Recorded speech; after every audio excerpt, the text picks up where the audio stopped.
Have you ever thought about living in Jupiter, the surrounding area, and you're looking for a rental? Well, if so, this video is for you because we're going to talk all about finding rentals, what you need to know, and what you need to be on the lookout for. So stay tuned.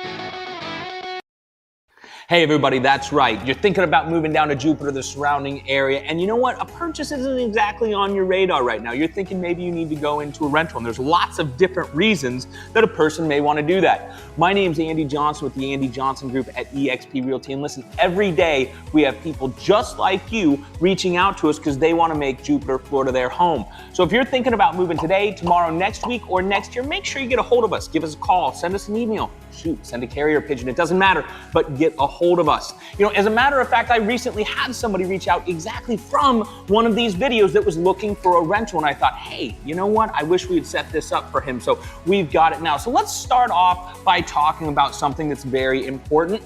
Why would a person be looking for a rental in the first place? And there's a lot of reasons down here. You know, number one may be the financial capabilities, right? Coming down here can be expensive depending on where you're coming from, or maybe you're not sure that you want to purchase and have that kind of long-term commitment to a home. Another major reason that people come down here and rent is they want to purchase a home, but they're not familiar with the area and they want to learn more about it.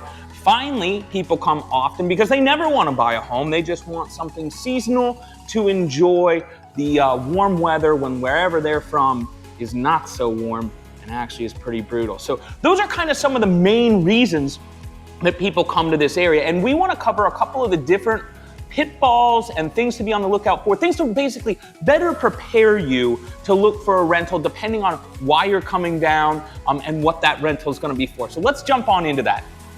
Okay, so here we go. Just like when you're looking to purchase a home down in this area, one of the first things that you need to do is do some research. And sometimes that means reaching out to a real estate agent. And it's worth mentioning, depending on where you're from, I'm from the Midwest, you know, real estate agents weren't really used to locate rentals. But here, a lot of properties are represented by real estate agents. There are also private management companies that handle them and individual owners where you can find them on Zillow, Realtor, and different places like that. But one of the best places to start is by reaching out to a real estate agent so that they can kind of guide you into what you may be looking for, areas, and give you some information. And listen, this isn't a plug. You want to do it on your own? By all means, knock yourself out. They can just eliminate some of the work for you and make it a little bit easier.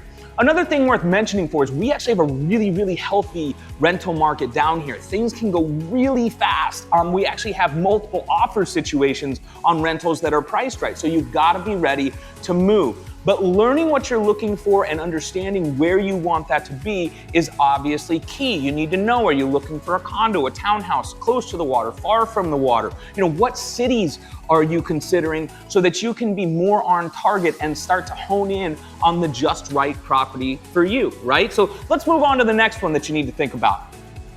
Okay, so obviously you've probably already considered this, but before you even watch this, but if you are gonna come down and rent, you do need to decide what type of term are you looking for. So we have everything from Airbnbs down here, although they're not as prevalent as a lot of other places. Actually, let me make a note right there. Short-term, you know, daily and weekly rentals, like Airbnb style rentals, especially in Palm Beach County, are fewer and farther between than you're gonna find in a lot of areas. One of the main reasons for that is we have so many homeowners associations here that prevent those altogether from happening. So if you're in a short-term rental like that, sometimes it's hard to experience what some of the other communities are gonna be like because so many of them will not allow it. Now, we also have a lot of restrictions within these HOA communities on the term that people can rent, but they're not as bad as the daily. You know, many communities, a minimum rental period can be 1 month, 3 months, 6 months, or, you know, there's some that it's even annually. So how long do you want to come down for? Do you want to be here for 3 months, 6 months, or for a year? That's going to be something that you kind of need to decide beforehand. Also, from a cost standpoint, it by far is going to cost you the most amount of money, as you may have guessed, to come here during season.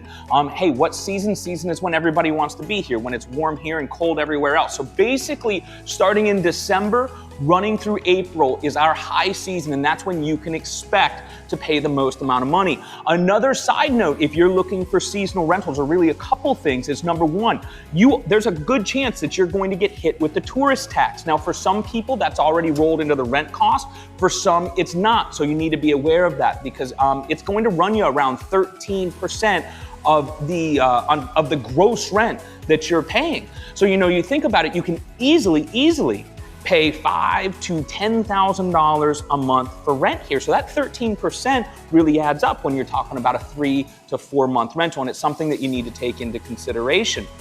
It's very, very important, as a matter of fact. Another thing to note on seasonals, just so you know, is that often those are going to be paid in full up front. It doesn't mean that, if you sign something in January of 23 for a lease to start in January of 24, that all your money is due then, but the balance of those are going to typically be due up front. And you know what? Let me put 2 plugs in here real quick, folks. Number one, hey, if this is your first time joining us on that channel, make sure you hit the subscribe button below and ring that bell so you can be notified anytime we post new content, and you'll be in the know about real estate in South Florida. Number 2 is, when I'm talking about rentals and really real estate in general, please understand that I am kind of speaking in generalities. There are no always or nevers in real estate down here, right? Every neighborhood can have different rules and regulations, different parameters of what's okay and what's not okay. So I'm just kind of giving you an overview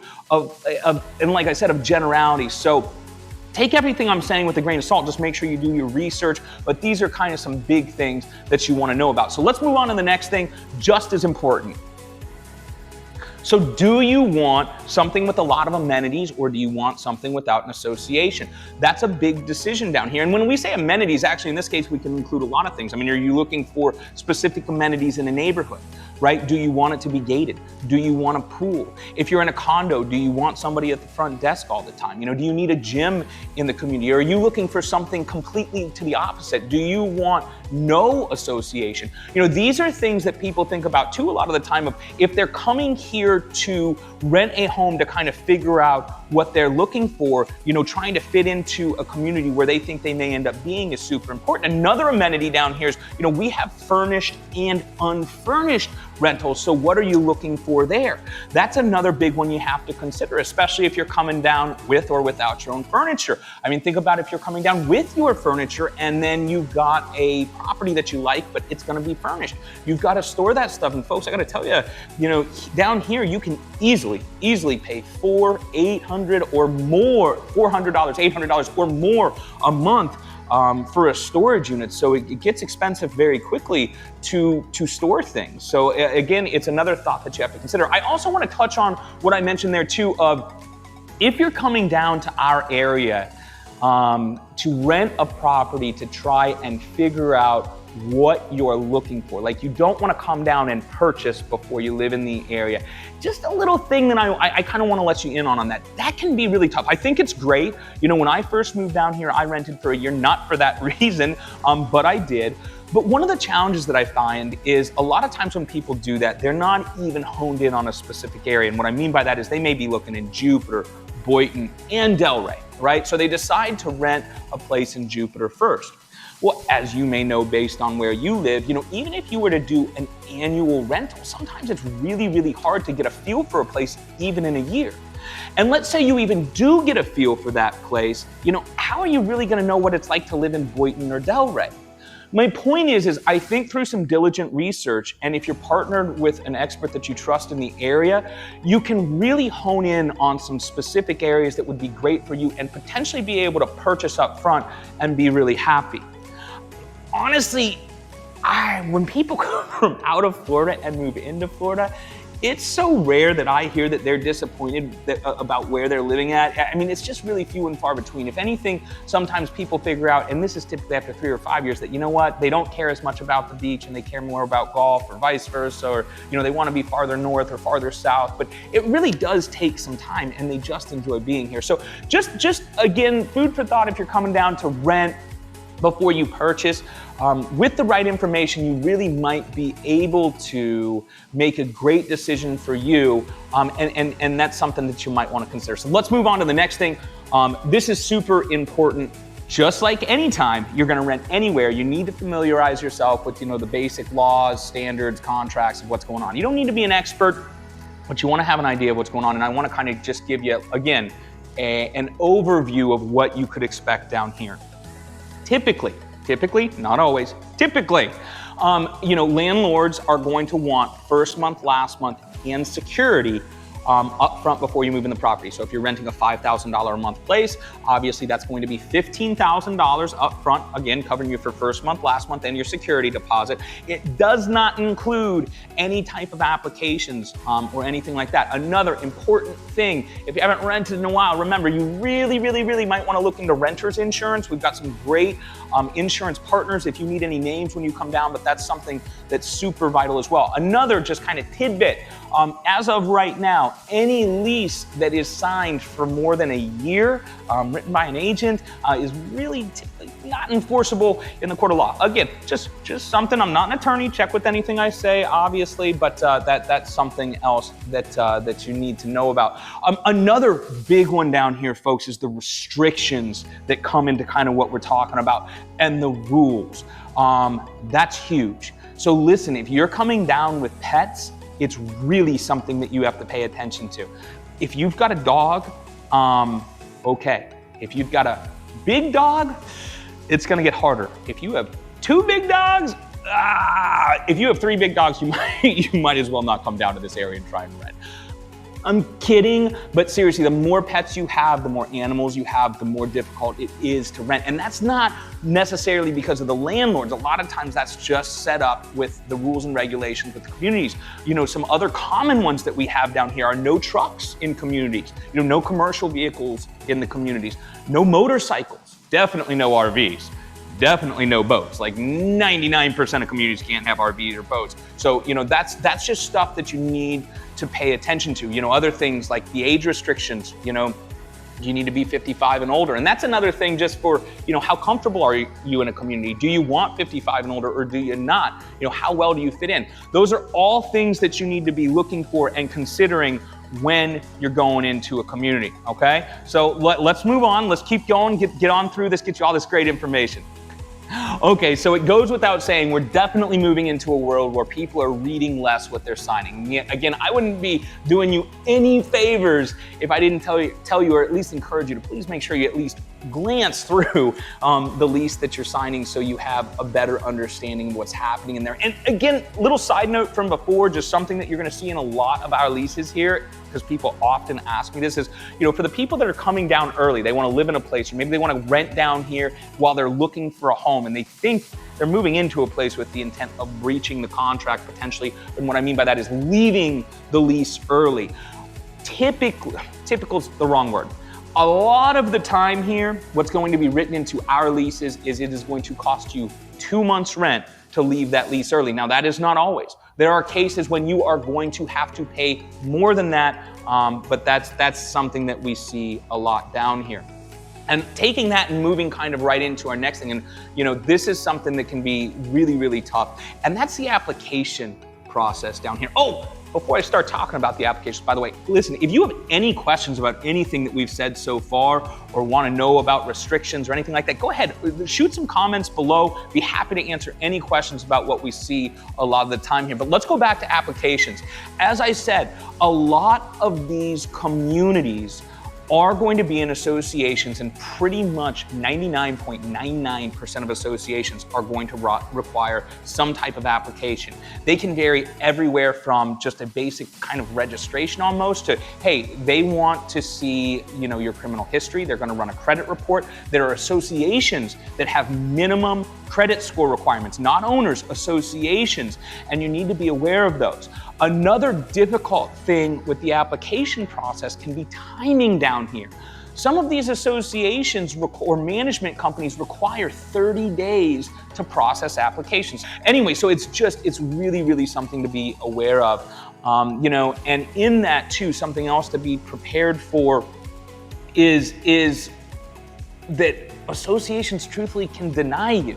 So I'm saying this to you because if you have something that would cause you problems on an application, please, please, please disclose those things up front to the agent, to the owner, to whoever, because there is nothing worse than being 25 days in, waiting for your application to come. You think you're getting ready to move into a place 5 days, and lo and behold, you have something that's gonna prevent you from moving in. It's a bum deal. And listen, the owner or the agent or whoever should be there to help you in the process. So that is definitely something for you, okay? All right, so there we go. Now you've done it. You've gone. You've signed the lease. You've found the place. You've signed the lease. The applications come in. Everything is good. Hey, just a reminder: don't forget, you have to turn on your utilities a lot of the time. Now, in our leases, again, especially with associations, a lot of time, cable is included, trash is gonna come in with that, but water, electric, internet, those are some things that you have to turn on a lot of the time.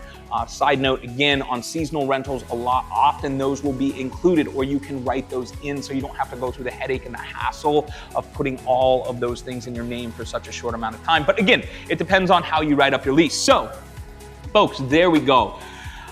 There's so much more to talk to, and I know I gave a lot of information to a lot of different people, right? Again, whether you're thinking about coming down here specifically because you only want to rent, you never want to purchase down here, or maybe you want to come, yearly for the next 10 years, but you're only going to come 4 months a year, or maybe you do want to make this your permanent residence, but you want to make sure that you like an area before you do it. No matter what you're doing, we're here to help you achieve that. And just like always in any situation, we do that through you having an understanding of what's out there, what's available to you, doing our best to set the expectations of kind of what you're facing so that we can make that whole process, no matter what it is, easier for you. I mean, that's what my team and I honestly love to do, is get people down here and see a smile on their face. So rentals are obviously a way that people come down and get to enjoy Florida. And if that is something that you would enjoy, make sure you give us a call. Thanks.